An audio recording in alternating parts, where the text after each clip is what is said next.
One of my favorite horror films of all time is Poltergeist 2: The Other Side. It features without a doubt one of the scariest horror villains of all time, Reverend Cain, portrayed by Julian Beck. His performance in the film is soul-chilling. Unfortunately, Beck would die of cancer before filming wrapped, but he was immortalized in the film, the hearts of horror fans everywhere, and on the cover of Anthrax's third record, Among the Living. The record would be recorded between October and December of 1986. Before beginning work on the record, the band was touring with Metallica for Master of Puppets when Cliff Burton was tragically killed. This became one of the driving forces behind the creation of the record. Scott Ian said, "The album sounds so angry because Cliff died.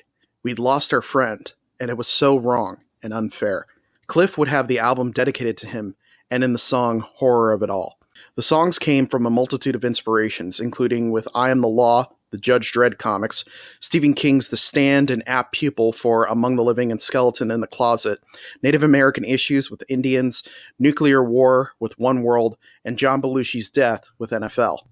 For producing, they sought out Eddie Kramer, who the band admired for his work with Kiss, Led Zeppelin, and Jimi Hendrix. It had been the first time he had worked with a thrash band, and unfortunately, this was heard by the band in the final mix.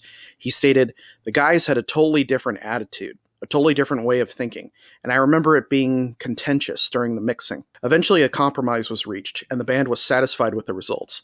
For the cover, they recruited Don Brautigam, who had previously done Master of Puppets. They were so happy with the result that he would be chosen again for their next record, State of Euphoria. In March of 1987, the album would finally see a release. 2 singles would be released with it, I Am the Law and Indians. It was a critical and financial success, reaching 18 in the UK and 62 in the United States. Beyond that, for many, including the band, it was seen as the launching point for them into the public scene. With the backing of this record, they were able to tour more extensively, including shows like Monsters of Rock and with Kiss on their Crazy Nights tour. Among the Living is a crucial album for thrash metal.